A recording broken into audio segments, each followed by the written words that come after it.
Sveiki.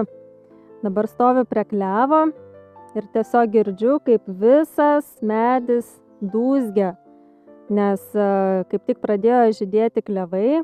Pas mus, aišku, truputėlį vėliau viskas vyksta, čia Bermudų trikampis, mes juokaujam su Vaidu. Bet pas kai ką jau žydi, tai nepavėluokite šiek tiek pasirinkti tų žiedelių. Čia va dabar matom tik tai sprogsta dar, kitur jau aukščiau, kažkaip jau daug daugiau žydi tų žiedelių, tai ten ir dūzgia visos bitutės. O kas pritraukia bitutės, tai klevas yra labai medingas augalas. Tai irgi yra vienas iš tų ankstyvųjų medžių, kuris kviečia bitutės pasistiprinti, kaupti atsargas ir nešti medutį. O, atėjo kaip visada svečių, Juočkė, Sukisa. Tai yra medingas augalas ir klevai yra bitininkų džiaugsmas. Pirmiausia, aišku, būna visi karklai, blindės, tie visi kačiukai pražydi, jie suteikia bitutėms daug nektaro, o paskui jau žydi klevai. Ir va toks yra įdomus momentas, kad klevas, jisai žydi dar nesulapojus lapams. Tai pirmiausia iškyla žiedukai, čia va dar tik tai sprogsta, iš pradžių žiedukai, o paskui išlenda lapeliai.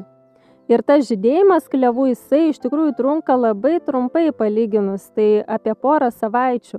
Aišku, priklauso ir nuo orų, jeigu šilčiau, tai greičiau nužydi, jeigu vėsiau, šiek tiek ilgiau žydi. Bet turėtumėt nepasivėlinti, jeigu norit pasiskinti šiek tiek klevo žiedukų. Aišku, ne visus, palikit ir bitutėms. Na, nemanau, kad lipsite ten aukštai kažkur iki viršūnės kabyti žiedų, tai jeigu iš apačios šiek tiek pasirinksite, tikrai nieko nenutiks medeliui. Tai dabar kuo yra ypatingi tie klevo žiedukai? Iš tikrųjų, jie yra, pirmiausia, turbūt reikėtų pasakyti, valgomi. Ir jie tinka ir žaliuosius kokteilius, tinka ir kepiniams papuošti. Kai kas deda į pyragus, kai kas į žaliuosius kokteilius, kai kas į salotas, kai kas ant desertų, ant jogurtų visokių. Tai tikrai čia galite susigalvoti, nes jie yra visų pirma labai gražus, kaip žiedai, labai gali papuošti kiekvieną desertą, tai va gali drąsiai dėti ant kepinių, ant desertų, tikrai neapsinuodysit. Na, aišku, irgi ten maišais nevalgykit, bet tikrai va pasiskaninimui galite užsidėti tų žiedelių. Kitas dalykas dar yra svarbus tas, kad tai yra natūralus vaistas nuo gerklės skausmo. Iš tikrųjų, kažkaip žiūrėjau ir tą senąją literatūrą apie vaistažoles, nėra labai akcentuojamas klevas kaip didelis kažkoks tai vaistas nuo visų ligų, kai būna ten kiaulpienė, dilgėlėna, visiems žinomi tokie.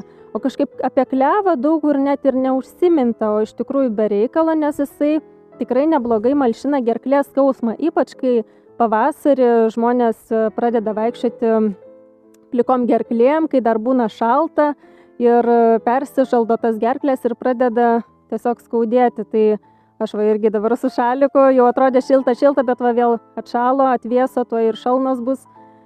Tai tiesiog, jeigu jau skauda gerklę, lėkit prie klevo, jeigu nepasivėlavot, nes tie žiedukai gali jums padėti nuo gerklės skausmo. Geriausia tiesiog pasidaryti arbatėlę. Na ir aišku, į salotas irgi labai sveika, nes turi ir vitamino C, visokių makro ir mikroelementų, imuninę sistemą stiprina, skatina kolageno gamybą, padeda ir virškinimui. Iš tikrųjų nemažai yra tų savybių visokių, ką gali duoti tie klevo žiedukai. Na, bet turbūt svarbiausias dabar momentas, kadangi jau kalbėjau apie tos žalumynus įvairius, tai kad tos žiedukus galite valgyti. Tai dabar tuoj mes jų ir paragausime.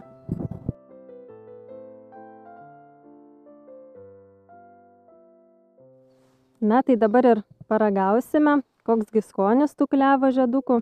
Kiekvienais metais paragauju, bet užmiršau jau. Šiais metais pirmą kartą ragauju.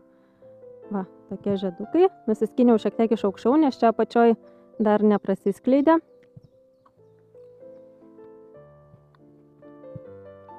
Tikrai labai skanus. Kai jie tokie dar mažučiai, jokio kartumo, jokio aitrumo. Labai malonus, toks saldus skonis. Kaip minėjau, daug nektaro yra. Tai tikrai kaip laukinis augalas, tai labai labai skanus. Tikrai galite praturtinti savo salotėlės ir žaliuosius kokteilius. O aš dabar einu pasigaminti arbatėlės. Na, kad nereikėtų aukštai lipti, galite pasirinkti tų žiedukų ir nuo žemės. Čia yra, va, matau, šviežiai nuo vėjo prikritę dar. Tai va, aš juos ir susirinksiu. Ir betučių nenuskriausiu tuo pačiu. Va, ir bus man į arbatą. Daug čia jų prikritę. Turbūt stiprus vėjas buvo. Radau dar kačiukų, tai ir jų įsidėsiu į arbatą. Bus tokia tikra pavasarinė arbatėlė. Ši arbatėlė ne tik labai skani, kvapni, bet dar ir be proto graži.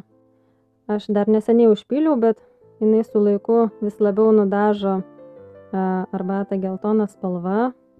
Tai tikrai svečius galite pavaišinti. Labai ir gražiai atrodo ir kvapni. Tai šiam kartui tada būtų tiek apie klevų žiedelius. Ačiū, kad žiūrėjote. Parašykite komentaruose, gal ir jūs vartojate klevų žiedų arbatą.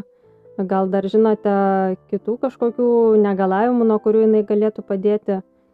Ir ačiū, kad prenumeruojate, ačiū, kad spaudžiate patinka, kad pakomentuojate ir susitiksime kitose laidose. Iki.